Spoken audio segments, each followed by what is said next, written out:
Hej og velkommen indenfor med noget gaming news endnu en gang med mig. Sådan bliver du Danmarks bedste computerspiller, blev der sagt fra Beep i København. Du havde muligheden for at stille op her den 16. til den 18. hvis I ikke har hørt om det. Så var der en præmie på 50.000 kroner. Der var forskellige spil, og den ene det foregik på StarCraft 2, Taken, Take Two Man 2, Halo 4, Black Ops 2, og så var der også konkurrence i Trace-Mania 2, Convoy, et eller andet, og Far Cry 3, Shootmania og Horsion. Mærkeligt navn jeg også med. Okay, videre til næste. Galaxy Note 2 test kommer om gørelsen med størrelsen. En smartphone, en tablet går ind på en bar, lyder måske som en kikset nørdejoke, men i virkeligheden så er det også en beskrivelse af samfundets seneste smartphone-kreation. Sydkorea har gjort deres sejrsgang over hele verden med Galaxy S3. Men er den bedre? Er den måske det bedre? Den er i hvert fald 5,5 tommer, så I tænker sikkert, kan man have den nede i lommen? Nej, det kan man ikke.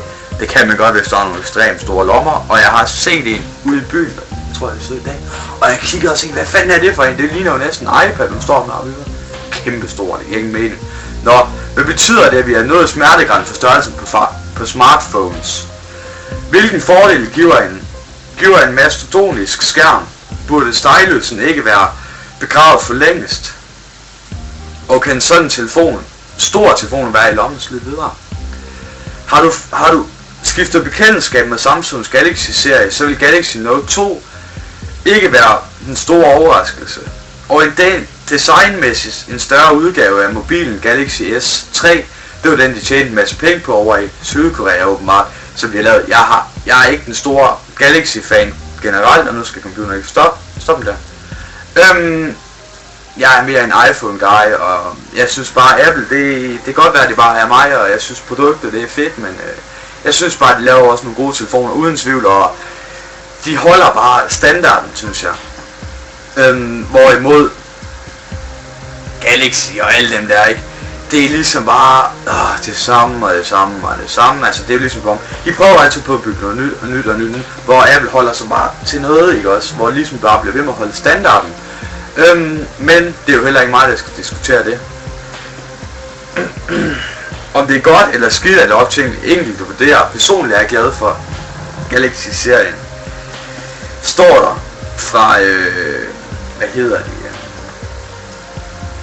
Et firma, som du vurderer dem, og som du synes, de er utrolig gode.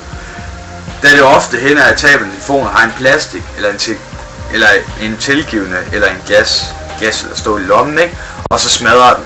I forhold til Note 1, så er skærmen vokset 5-5 tommer, og her må man naturligvis stille sig selv det eventuelle spørgsmål, hvornår er skærmen for stor? Min erfaring er, at Note 2 ikke passer i bukslommen, og ikke egner sig til brug med hånd.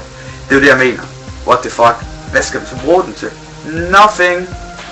Til gengæld passer et fint jakke eller indelommen, og betjenes fint med 2 hænder, det er bare ikke lige så praktisk.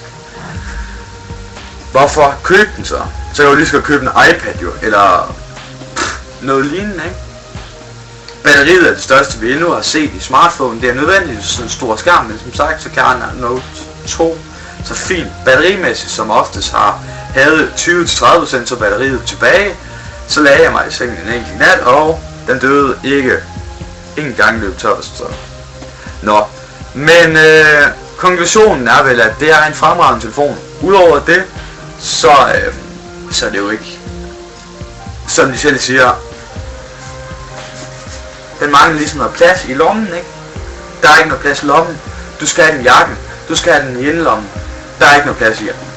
Den er bare uhåndterlig.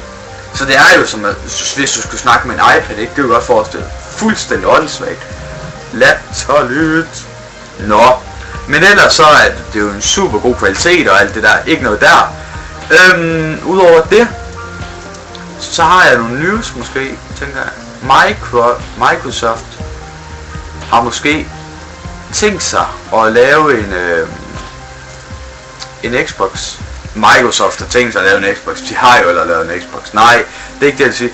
Jeg vil sige, at de allerede, at der er ting på at lave, at de allerede er i gang, muligvis, med et projekt, som jeg også sagde i tidligere video. Noget, ja, det var Microsoft, som der er i gang med at lave noget, den ligner lidt sådan en iPad faktisk, og så bare tastatur, ikke?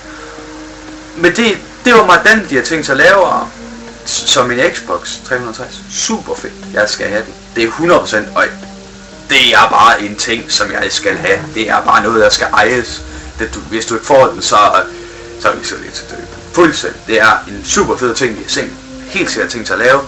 Og ja, det var egentlig det for nu, og jeg håber, I er glade for at se med, og vi ses. Peace out. Hej!